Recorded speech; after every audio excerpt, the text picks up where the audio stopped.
Halo teman-teman, ketemu lagi di Bongkar Bro. Balik lagi sama saya Dani.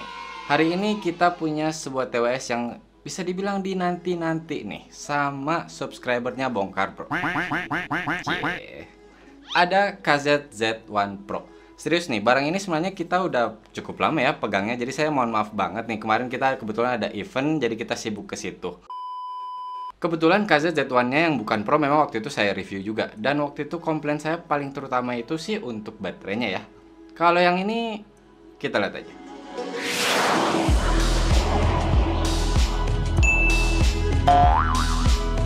Kita mulai dari harganya. Kita dapat di toko online oranye waktu itu di 350.000. Saat video ini direkam sih, saya sempet cek juga nih di toko online hijau ataupun oranye. Ya memang sih barangnya ya belum ada yang official ya, jadi bisa dibilang masih harganya juga ada yang 400, bahkan ada yang PO 900. Tapi tetap sih saran saya tungguin aja yang officialnya. Nah, kalau dalam boxnya dapat apa aja? Yang pasti dapat case-nya dan sepasang earbuds-nya. Untuk kabelnya dapat USB-A ke tipe C, walaupun agak pendek sini kabelnya. Untuk ear tips tambahan udah dapat 2 extra ear tips. Dan yang pasti manual serta garansinya. Kalau untuk build quality sih bisa saya bilang dia ya standar TWS aja ya. Dia berbahan plastik tapi udah kerasa kokoh sebenarnya kalau di tangan. Cuman tutupnya ini masih bisa goyang-goyang mau pada saat ketutup walaupun pada saat kebuka. Kalau kita shake nih, masih kedengaran bunyi. Jadi artinya earbudsnya ya nggak tertahan kokoh di dalam case-nya. Kalau ditutup case-nya nih, ada logo KZ-nya. Dan di belakangnya ada port tipe C untuk ngecharge-nya. Tapi setahu saya memang dia nggak ada lampu indikator yang di luar. Jadi kalau kita melihat baterainya atau pada saat sedang ngecharge tuh kalian harus buka dulu. Dan ada satu lampu indikator di tengah-tengah di antara kedua earbuds-nya. Kalau untuk earbuds-nya dia sama dengan case-nya, berwarna hitam. Cuman kalau earbuds-nya dia tuh metalik gitu. Sedangkan si case-nya dia lebih ke doff. Nah, kelihatan juga ada logo KZ. Di situ touch sensornya. Di bagian atasnya ada lampu indikator. Kalau bagian atas earbuds-nya kalian bisa lihat tuh ada tulisan Z1 Pro New Dynamic. Dan di sini juga panduan L atau R-nya. Kalau untuk berat sih bisa dibilang standar ya. Jadi earbuds-nya itu setahu saya itu dia hampir 5 gram per earbuds-nya. Dan kalau untuk berat totalnya dia sekitar 50 gram. Jadi masih cukup enak untuk dibawa-bawa. Kalau ear tipsnya sih saya ngerasain udah kayak khas KZ banget ya. Jadi berapa kali saya nyobain TWS dari KZ tuh ear tipsnya rata-rata kayak gini. Dia tuh kayak putih bening gitu dan kelihatannya sih cukup tipis. Tapi untuk kenyamanan udah enak kok. Fittingnya udah oke. Saya bisa pakai sampai berjam-jam, saya nggak ngerasa pegel. Memang pas saya pasang juga tuh langsung kayak plek, dia pas sama bentuk telinga. Saya mau geleng-geleng, mau lompat-lompat, mau saya pakai sambil baring juga nggak masalah kok. Dia masih nahan di telinga. Dan juga dia sudah IPX6, dibilangnya sih waterproof. Cuman tetap ya saya nggak jamin kalau dia beneran bisa dibawa sampai berenang gitu. Paling untuk hujan kecil atau keringat dia udah bisa nahan. Tapi juga nih, kalau untuk dipakai olahraga yang ekstrim saya kurang bisa ngejamin sih. Karena ketika telinga udah keringatan tuh kadang-kadang ngerasa sih dia kayak mau lari keluar gitu. Nggak yang sampai copot juga sih, jadi tinggal diperbaikin dikit juga dia udah kembali ke tempatnya dan nahan di telinga. Tapi kalau fitting balik lagi ya ke telinga kita masing-masing. Kalau untuk sistem kontrol bisa dibilang standar sih. Ya play, pause, next track, previous track, menerima atau mengakhiri panggilan, dan juga untuk mengatur game mode-nya aktif atau non-aktif. Dibilangnya sih high performance mode. Cuman sayangnya dia belum bisa volume control, mau naik ataupun turun. Selama saya pakai sih bisa dibilang nggak ada masalah ya. Touch sensornya selalu responsif. Cuman kalau menurut saya agak-agak terlalu sensitif. Jadi bisa dibilang pada saat saya lagi benerin si earbuds-nya nih, itu bisa aja kena ke touch sensornya dan dia aktif. Kita ke koneksinya. Bluetooth-nya sudah 5.2 dengan Bluetooth kodeknya SBC dan AAC. Kalau untuk pairing kalian masih harus mengeluarkan earbuds-nya dari case. Lalu kalian tinggal searching tuh di device kalian. Lalu pair. Oh ya, pengalaman saya juga nih, KZZ1 ini koneksinya bisa dibilang udah cepet. Jadi umpama kalian udah pair, terus kalian udah masukin nih si earbuds-nya. Pada saat kalian keluarin lagi tuh, dia cepet banget untuk connect ke device kalian yang sudah pair tadi. Kalau untuk single use udah bisa kok, mau kanan aja atau kiri aja.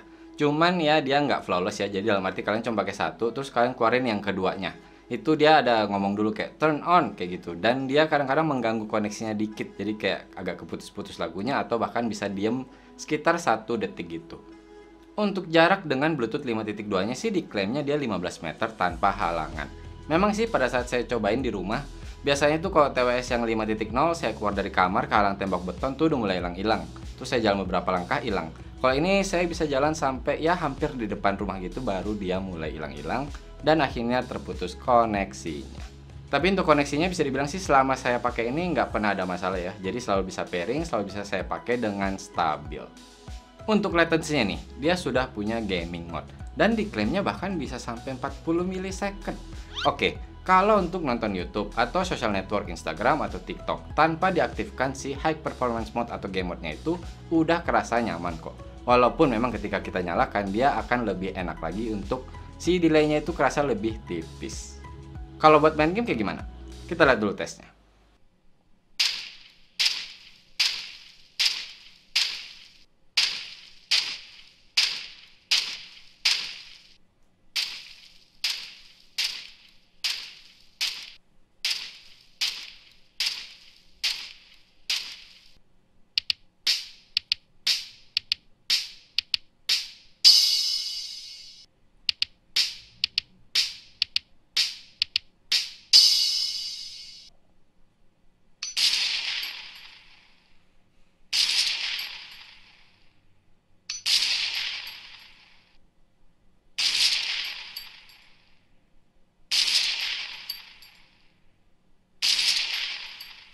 Seperti yang kita lihat tadi, memang sih kalau nggak aktif si gaming mode-nya ini ya agak kerasa banget ya delay-nya.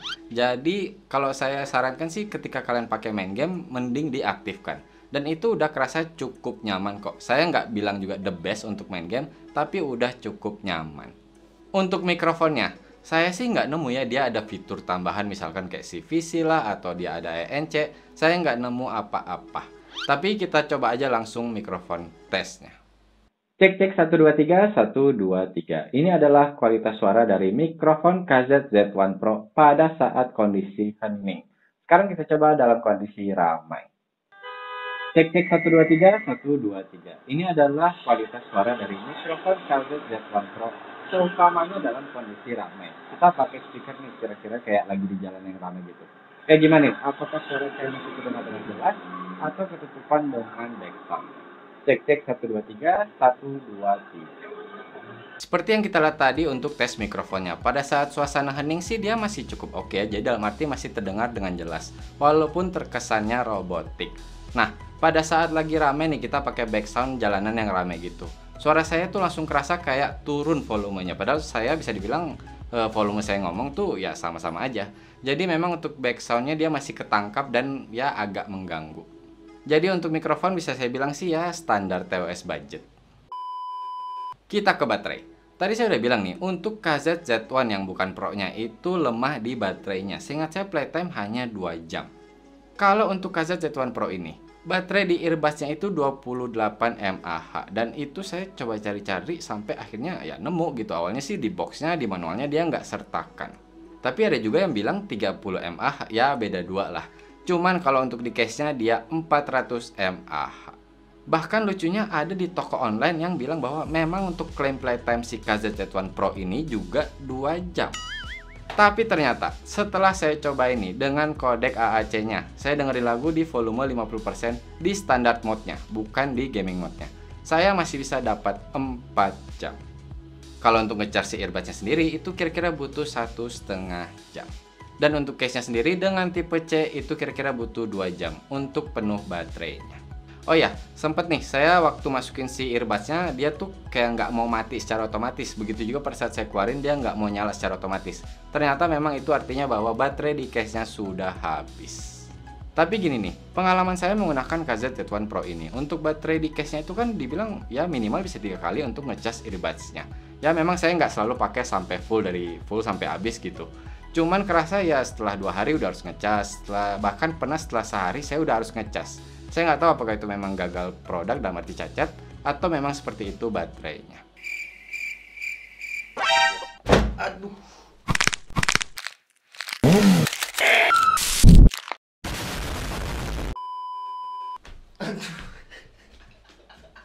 Kenapa dia?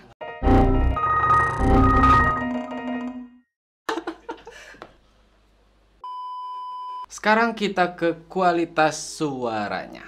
Setahu saya memang untuk brand Knowledge Zenith itu dia pentingin banget yang namanya kualitas suara, mau dari yang masih zaman kabelnya ya, sampai sekarang juga masih ada ya. Saya nggak dapat sih buat KZ-Z1 Pro ini ukuran drivernya berapa. Kalau di boxnya juga dibilangnya large dynamic.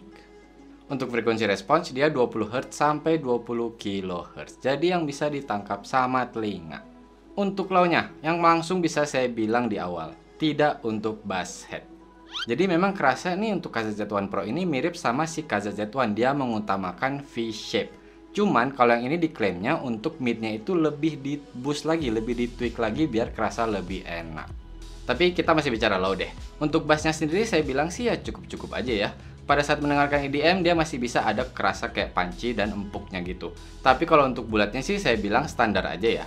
Dan juga ketika saya dengerin lagu EDM yang udah kayak subgenre, lebih kayak trap atau dubstep yang butuh beat cepet gitu, dia kerasa si bassnya ini kurang bisa masuk.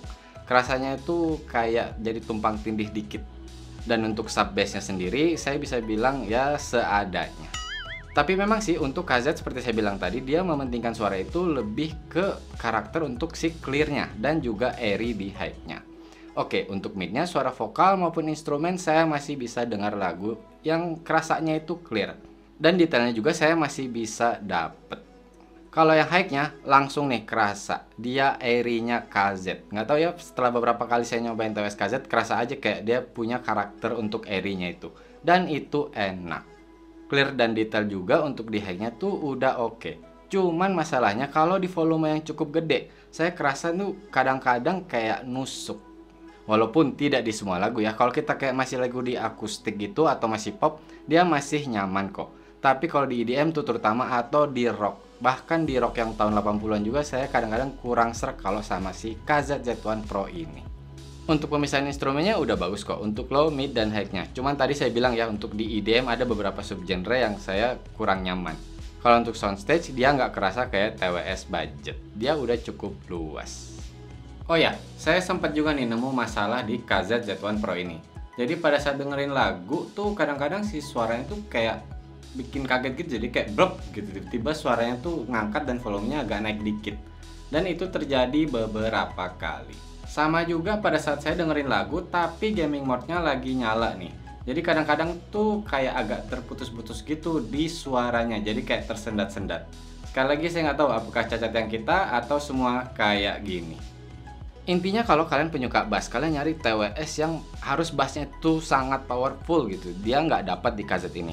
Tapi kalau kalian nyari yang clear, kalian suka lagu-lagu pop atau lagu-lagu band atau lagu-lagu old school, bisa dibilang untuk KZ-Z1 Pro ini udah enak. Gini aja deh, langsung aja kita dengerin sound sample-nya.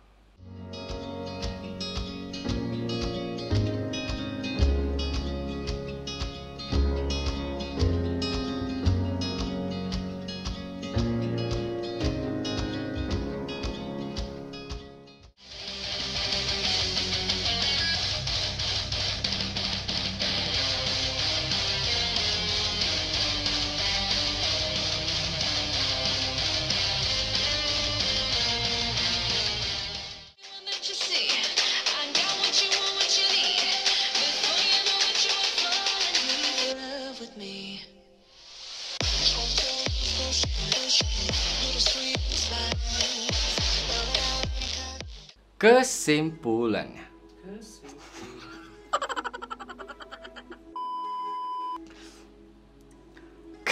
aduh ini kan. Kesimpulannya, KZ-Z1 Pro. Jelas kalau kalian nanya KZ-Z1 atau yang Pro, saya lebih rekomendasi yang Pro. Tapi apakah bisa direkomendasi memang? Intinya kayak gini, kalau kalian udah tahu dan kalian udah kenal dengan karakter suaranya si Knowledge Zenith atau KZ ini, saya bisa rekomen. Intinya kalian udah tahu kalau dia tidak mengutamakan bass dan dia lebih ke mid dan high-nya itu enak untuk clear dan detailnya. Juga di high-nya yang airy. Oh ya, buat kalian yang bertanya, kok dia nggak masuk sih untuk best TWS budget kemarin? Kan dia masih budget. Intinya gini, kalau yang kemarin itu kan kita tidak hanya melihat untuk suara aja. Kita lihat juga masalah fitur-fitur. Dan yang pasti untuk KZ ini bisa dibilang di antara yang lainnya, paling lemah itu di baterainya. Intinya sama sih waktu saya rekomendasi si KZ-Z1. Kalian terbatas di baterai. Tadi saya udah bilang juga fitting saya nyaman untuk beberapa jam. Sebenarnya 4 jam. Bukan karena udah nggak nyaman, tapi baterainya udah habis. Kalau misalkan kalian juga cari TWS yang gaming, saya tetap bilang KZZ1 Pro ini still not the best ya, masih ada TWS gaming lain yang lebih oke. Oh ya, saya mau mention aja nih, kalau untuk KZZ1 Pro ini, misalkan kita bandingkan ke Hello T19, jujur sih saya lebih suka clear dan detailnya si Hello T19. Cuman kalau untuk low, saya lebih prefer si Z1 Pro, karena kerasa lebih sopan. Tapi tetap ya, untuk KZZ1 Pro ini menurut saya masih kalah dengan True Engine 3 SE.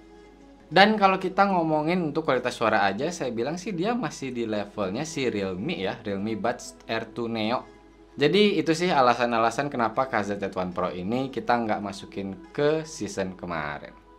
Oke teman-teman, cukup sekian video kali ini. Akhirnya utang saya lunas, saya udah review KZZ1 Pro ini. Tapi ada KZ yang baru tuh kalau nggak salah. Cuma nanti deh, nanti kalau bisa bakal kita review juga.